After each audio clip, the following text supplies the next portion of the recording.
that sort of, I guess, presents the challenge to us. And now we want to try and get down to some of the nitty-gritty. In other words, what are some of the things that might be available for the sector to get to those sort of numbers if those technologies are available or that if the research was done. And our first speaker is Mark Tester from the Centre for Plant Functional Genomics in Adelaide. So, Mark, over to you to tell us how we're going to get there. Thank you very much. It's good to be here. I'm a plant scientist. I'm a really planty guy, and I can't remove this bloody mouse. Oh, there we go. Technology. Right. So, yeah, I'm a plant scientist, and actually, I spent most of my adult life in Cambridge, and you would encounter it there, as you do people like Stephen Hawking and these other characters. And I remember when he was writing his history of the universe, he was advised by his publishers that for every equation he put into his book, he would halve the number of books sold. He only had one equation in his book, which was E equals MC squared. You had 3 in your talk, so... Right. Okay, so, yeah, I'm a plant guy, and we're going... For me, I wanted to talk a little bit about how we could increase the yield and value of crops that have been grown in the ground, acknowledging, obviously, the importance of all those other parts that contribute to total farm productivity. Innovation has to be key to this, and the innovation can be in processes of agronomy or processes of plant science, and there are really good examples already being delivered into the farming sector recently for improving agronomy, such as precision agriculture, minimum till, more intelligent, sophisticated pest management regimes and fertiliser applications, often guided by yield mapping. And I think in the future, weather forecasting, as we get better and better weather forecasting, it's also going to have huge impacts on farming strategies on the farm. Plant science also has many technological opportunities. My talk is going to focus on that because I am a plant guy, and I grow plants for a living. With some apologies for that, but without wanting to diminish the importance of innovation in agronomy as well. Innovation in plant science can be trying to turbocharge plant breeding by introducing the tools of quantitative genetics and genomics. And again, this is starting to be done out there in the real breeding companies. And of course, there's also the possibilities of some contribution from genetic modification, although of course this is currently crippled by market acceptance. Now, Australian farmers do need more innovation. I think John's talk has already illustrated this is just my little amateur contribution supporting very strongly what John has said. I just had a look at the yields per hectare, a very simplistic component that contributes to total farm productivity, an important one, in Australia versus some other areas of the world for a small number of different crops, trying to get it over roughly a similar time frame. And what we find is that by any measure, Australia really is lagging behind in absolute yield and in the annual increase in yield and in the relative increase in yield. This isn't to say that Australian farmers are not innovative. I'm not saying that they're not educated or taking on new technologies. The issue is that in Australia we're cripplingly limited by water and other constraints in our environment, which limits the benefits of innovations adopted by Australian farmers. For me, this isn't something to be depressed about. It's actually meaning we have to really, really innovate here, because in Australia we are up against it because of our adaptive environment in which we're trying to work. So this is really just a spur to say we really do need innovation. Now, both genetics, plant genetics and agronomy contribute, and the estimates for what they're worth that they contribute about half and half to increases in yields and quality on farms. However, separating this into a half-half contribution is very simplistic because they are inevitably interlinked. You will get an agronomic innovation which requires the breeders to change the way the plants are grown. You get a breeding innovation which then requires changes in agronomy. The two have to be and are inextricably interlinked. Now, breeders are able and have been fabulously for many decades delivering incremental changes in yield. And superimposed upon those incremental changes in yield will be step changes, occasional step changes in yield. And this has been illustrated in a paper that's been in the literature for a long time. I'm not going to go into the technical details of this paper. It's been in the literature, much talked about for over a decade. But I have it on this slide because it demonstrates those incremental improvements in yields that breeders have been chugging away at. In wheat, about 0.9, 1% per annum increase in yield roughly on average, half due to breeding, half due to agronomy. Now, the technological innovations that we want to, that I'm proposing we're trying to inject, thanks to more research, should be able to, or aim to speed this incremental improvement that breeders are already delivering. So making something that's already being done better, that's fine. And what we also want to do is have these technological innovations providing perhaps more or larger of these occasional step changes that we observe in yield when innovations come out and get rolled out in agriculture. Okay, I just mentioned yield here. I should, again, apologise a little bit about this. We're also, of course, interested in the quality. It's the yield and the quality which contribute to the dollars that the farmer gets off his hectare for that crop that he's growing. Okay, one other thing I should point out is I work mainly with wheat. I'm a plant guy, but I mainly apply my plant knowledge to wheat, and I will talk about wheat, but again, sort of apologising for this. I would hope that the general principles that I'm presenting with wheat would also be applicable to other broadacre crops as well as horticultural sector. All right, so quickly spinning through some of the key technologies, some examples of key technologies that might speed this incremental improvement and that provide occasional step changes in yield. First example are information and communication technologies. There's a whole range of applications for these, and they're already contributing significantly to agronomical improvements. This is an example of how communications and information technology can contribute to improvements in breeding programs. This is a field, Roseworthy in South Australia, which has been planted out by Australia's largest wheat breeding company. They planted a little bit of their own letters down here, AGT, Australian Grains Technologies. This is a field trial from just a couple of years ago. Nationally, AGT roll out about 300,000 plots. It's an amazing number of plots, and they could only be managed these days efficiently without breaking the bank by very efficient computerised systems, both for the planting out of those huge numbers of plots and also, of course, analysing the data that comes from that. That's just one example of how this wheat breeding company, which has really been pretty successful, is using ICT technologies to manage and really just do brute force massive scale breeding. Very simple example. Genomics and Bioinformatics is another area where technological innovation can improve. This is an example from some of our own work. Now, this was a field which actually greeted me when I came to Australia almost 9 years ago now from the UK. And a PhD student, Tony Raston, some of you may remember Tony Raston, just north of Adelaide. Here's a variety of wheat which is not doing very well at all in this field which has a saline subsoil.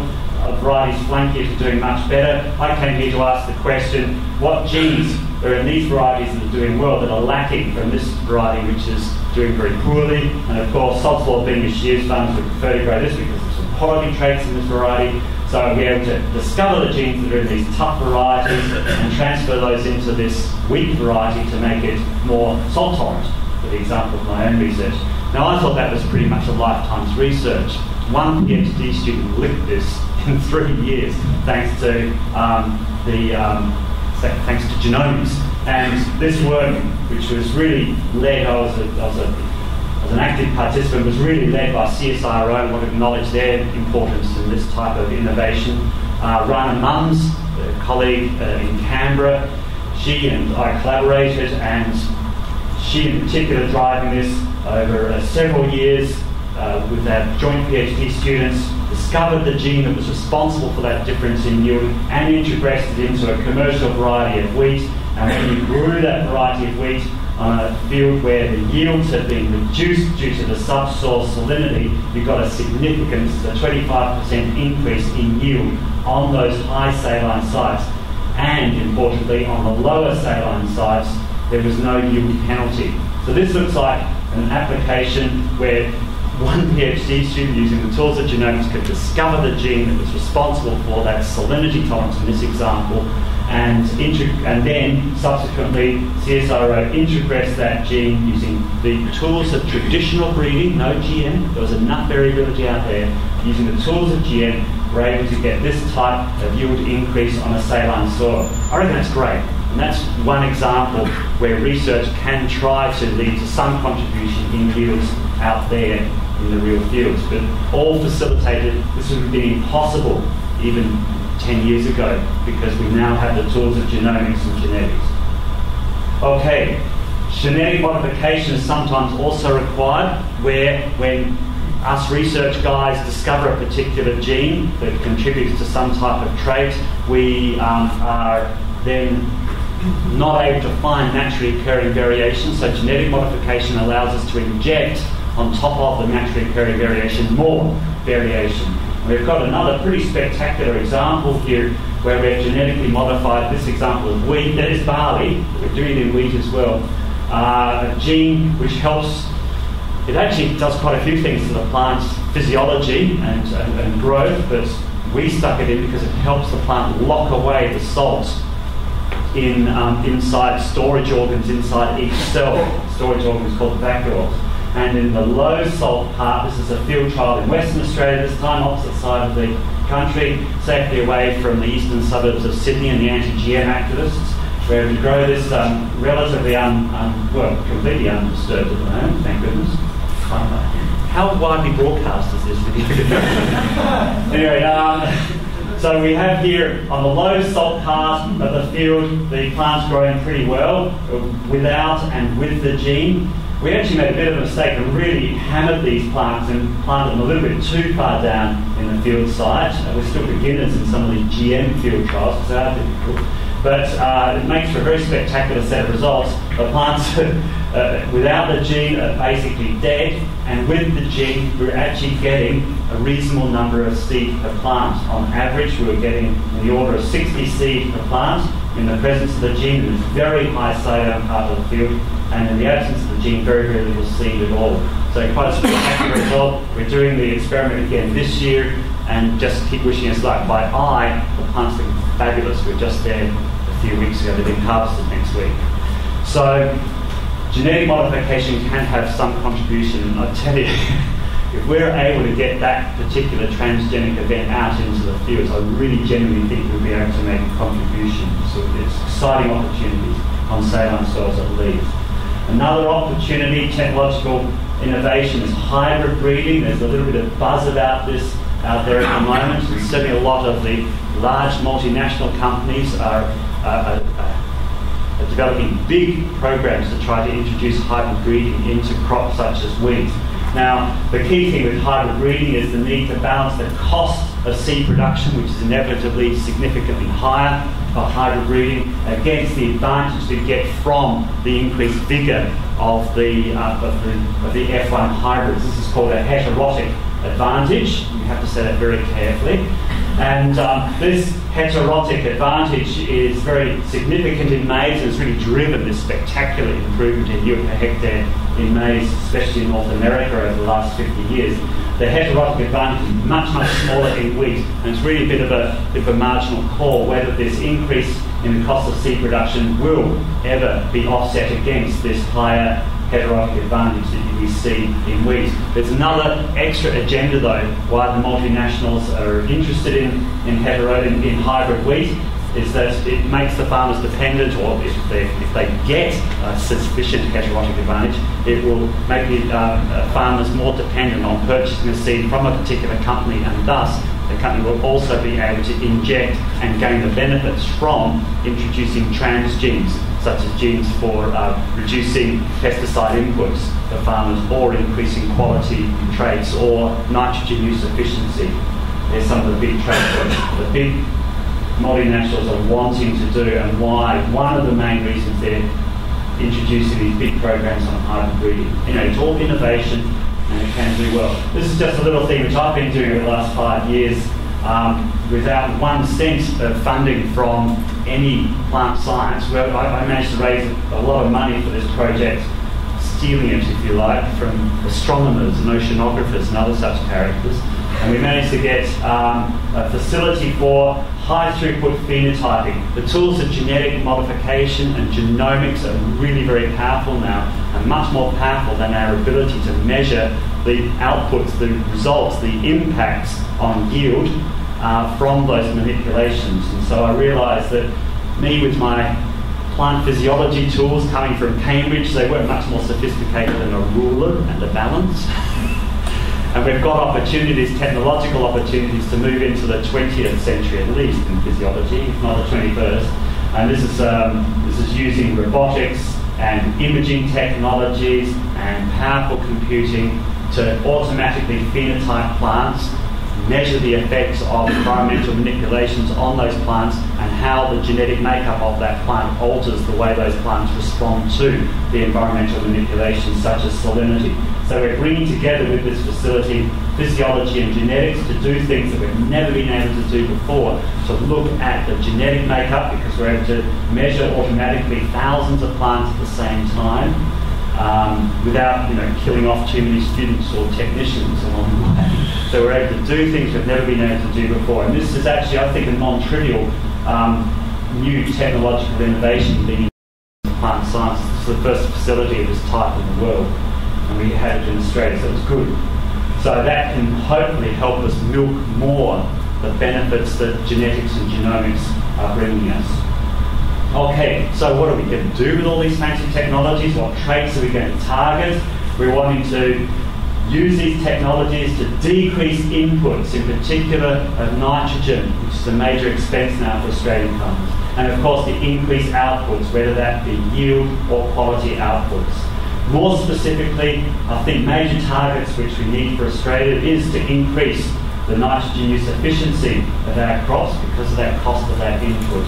We need to increase what we term the yield stability, the ability of some varieties. Look at this one up here. The variety of wheat here, it was in a breeding program. It never saw the light of day. It had rubbish fungus tolerance, but it was a variety that had remarkable ability to maintain yield as the conditions became drier in these national field trials. This is an AGT variety. So here we've got lines which are yielding at very, very low yield sites, relatively almost as much as they were yielding up at sites which had much higher rainfall. That yield stability is highly valuable in the Australian environment, and that's because of the ability of that particular variety to maintain, to tolerate a lot of the abiotic stresses that the Australian environment throws at those plants, in particular drought tolerance and salinity tolerance. Of course, we're also wanting to improve quality traits always. We need more of that prime hard wheat coming out from the breeding programs and more reliably coming out from the breeding programs.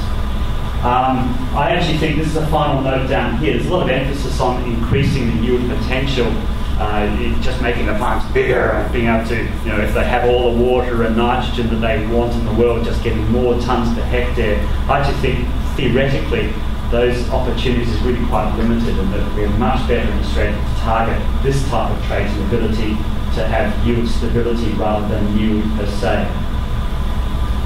Okay, finally, just one area which I think is a very important opportunity for innovation in Australian breeding is to focus more on roots. Now, roots are like a hidden half of the plants. They're an orphan area of research because they have been hard to work on. But because of this, I think almost by definition, there's massive opportunities there if we study roots more specifically to have large step improvements in yield. And what's important, of course, is all we've got to say this. There's no point in saying it if we don't have some technologies which will allow us to get in and unlock that hidden half of the plants. And with the joys of medical imaging and, in fact, veterinary imaging, we're able to use X-ray computed tomography much more cheaply, much more powerfully. Images can be analysed beautifully. There's a fantastic group at the University of New England doing work on this in Armidale. And I think those types of emerging technologies are really going to facilitate and unlock a whole area of research on roots. Okay, so it just leads me to acknowledge where I come from, where I've crawled out of. It's a pretty amazing place actually. The Waite campus of the University of Adelaide, a couple of hundred hectares with over 1,000 researchers of various types on a whole set of buildings from about 8 different organisations, all co-located onto one site. A powerful model for getting a critical mass of research, and it's what we put me out of Cambridge, was the Waite Institute, because of this critical mass of research. So it's a powerful type of organisation. I think if more states were able to have this co-location model, it would actually help Australian plant and agricultural research quite significantly. And first, finally, I'd like to thank you for listening. That's a view from our greenhouse.